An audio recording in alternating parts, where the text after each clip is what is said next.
午前5時、開館前のイタリア館に現れた女性。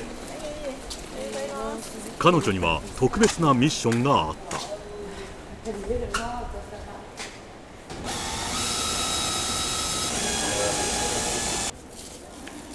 イタリアから届いた新たな目玉の展示。万能の天才レオナルド・ダ・ヴィンチが残したおよそ500年前のスケッチだ。日本への輸送で傷がついていないか、その確認のためだけに来日した。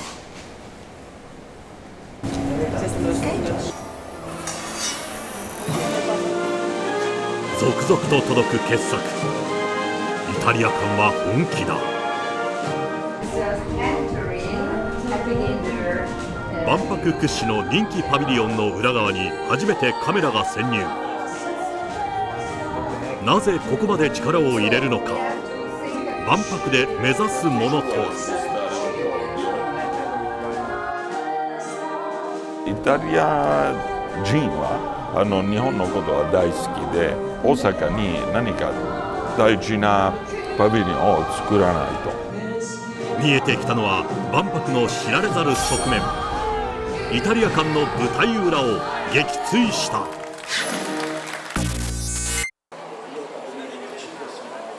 行列も待ち時間もとにかく長い。それがイタリア館だ。私東京から来ました。はい、何時から並んで10時からやからちょうどもう7時間に、どんだけ並んでも見ようかなとは思ってました。この先には一体何が待っているのか。入ります。シアターですね。まず鑑賞するのはイタリアの歴史や芸術、テクノロジーを紹介する映像。見終わると驚きの仕掛けが。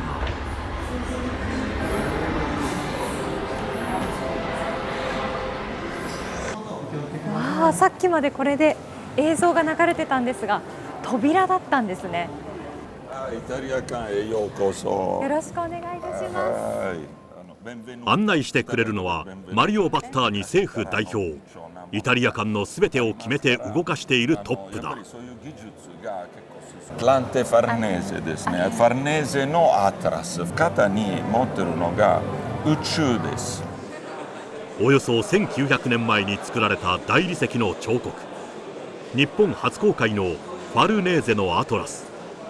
知識の重みに膝をつく姿は人間の向上心を表現しているとされる。ルネサンスを代表する芸術家ミケランジェロの彫刻キリストの復活。実はこんな裏話が。鼻の横に、そう、はい、壊れてないけど、そういう血管みたいな入ってるから、彼は作ったけど怒ってやめました。ミケランジェロは途中で制作を放棄し、後世に別の芸術家が完成させたと言われている。ここに入るとまた音楽も照明も違いますね。そうですね。荘厳な音が響く中現れるのがバチカン美術館の手法で巨匠カラバッジョの代表作キリストの埋葬。バティカンミュージアムでこの絵を見たら、まずもっと上に飾ってあります。ですからその上の部分はそんなに見れないんです。さらにレオナルド・ダ・ヴィンチのスケッチアトランティック・コード。イタリア全土から集めた国宝級の作品が一堂に会する。人気の理由はそれだけではない。イタリア館の特徴は毎週のように入れ替わる期間限定の展示だ。イタリアの各州や町が選び抜いた芸術品や特産品を陳列する。その作業が行われるのは万博会場も閉まり静まり返った午後10時です。これからこちらのイタリア館では中で展示の入れ替えが始まるんです。期間中、原則パビリオンが休むことはない。そのため展示の入れ替えは閉館後に夜を徹して行われる。この日運ばれてきたのは南部のバジリカータ州の展示。毎回来日したイタリア人と日本人スタッフ総勢2、30人ほどで入れ替えるという。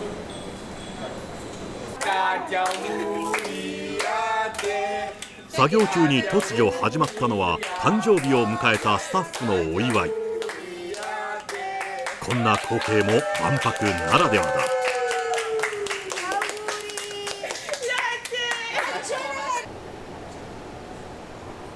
さらに入れ替えは目玉の展示でも。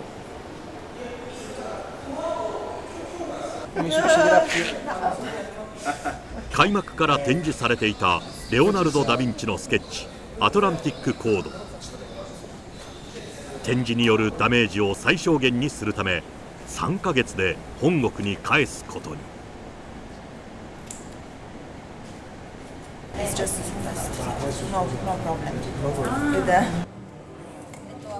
代わりに別の作品を持ってきて早朝に入れ替えが行われた。傷がつくリスクもある中、本物にこだわる。イタリアでも電子化されたものは見られても実物を見る機会はほとんどないという。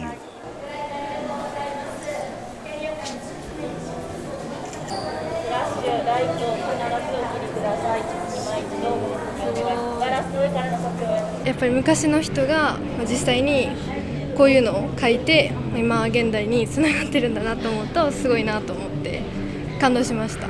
日本によくこの物量というかもう貴重さも含めてよく持ってこられたなと思っていて、イタリアのなんか底力を今回感じたなというふうに、つくづく思いました。ここまで万博に力を入れるわけ、そこにはイタリアの戦略があった。実はイタリア館には一般の来場者が入ることができない特別なエリアがある。このシークレットドア。秘密の扉から入っていきました。2階に上がると、ここはVIP エリアですよね。はい、わあ、すごいですね。もちろん雰囲気は結構変わります。もっとライティングは違いますし、各国の王族や政府首脳を迎えるために作られた VIP エリアだ。万博の重要な役割の一つが外交だ。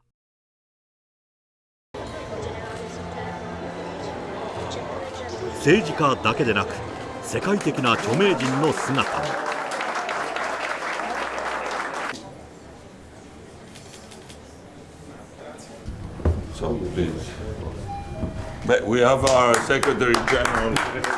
この日やってきたのは万博の開催を監督する国際機関 BIE のケルケンテス事務局長。一般の来場者は入れない会見場でイタリア最高峰のデザイン賞の表彰式に出席した。イタリア館の狙いは自国のブランド力をメディアに発信すること。連日要人を招きさまざまな情報を発信している。6月、この場所で開かれていたのは南部のサルデーニャ州の観光を PR するイベントだ。美しいビーチや雄大な自然が魅力だが、日本ではあまり知られていない。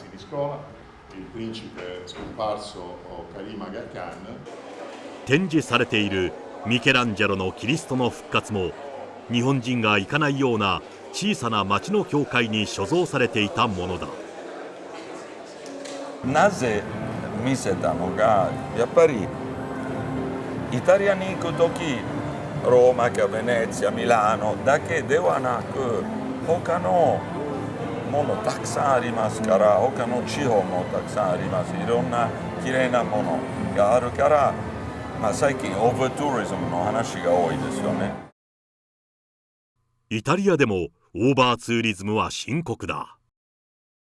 期間中、展示やイベントで紹介するのは全20州のうち18の州。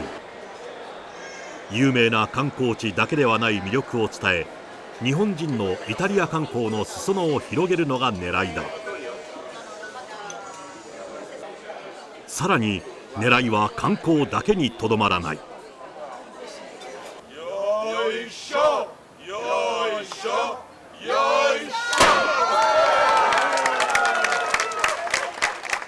この日来日したのはイタリアの副首相兼インフラ運輸大臣。Sono felice di essere qui per rafforzare la collaborazione fra Italia e Giappone, però al di là dell'amicizia è centrale il tema del lavoro. Lavoro, sto incontrando aziende giapponesi che vogliono investire e assumere in Italia, quindi creare lavoro e ricchezza. 招かれたのは日立製作所や JR 西日本などイタリアに進出している日本の大手インフラ企業の幹部だ。そのうちの1社 IHI は近くイタリアで工事が始まる世界最長の吊り橋の建設に参画している。総工費2兆3000億円を超えるビッグプロジェクト。明石海峡大橋なども手掛けた高い技術力が求められたという。もともと世界中で知り合いの方がこれをきっかけにここで集まるといったこともありますので、そういった意味では非常に有用な機会だというふうに思っております。万博の重要な役割はビジネスや投資の促進。期間中に発表されたイタリアと日本の企業による投資は総額578億円に上る。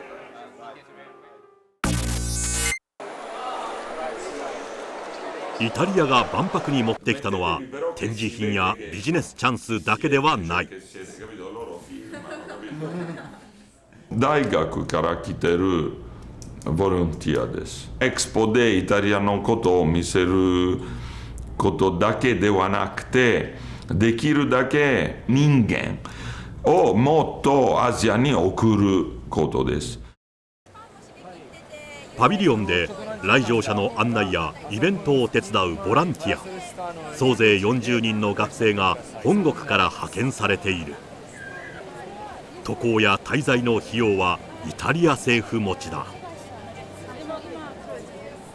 日本に働きたいと思ったからここに万博の申し込んでだからここにいたら本当に良かっただと思います。ここにいる理由はイタリアの政府は若者の世代に多分信じていることです。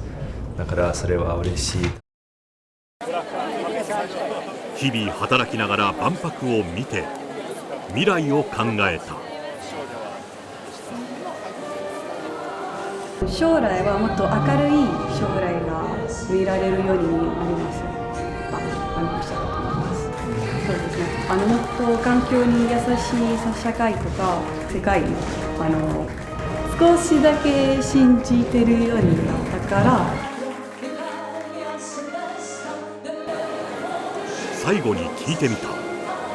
イタリアにとって万博とは。Opportunity、きっかけ。万博は本当に素晴らしい。イタリア館が見せてくれる万博の力。それを求めて今日も長蛇の列は続く。ご覧いただきありがとうございました。チャンネル登録もぜひお願いします。月曜から金曜の夕方は関西情報ネット10をよろしくお願いします。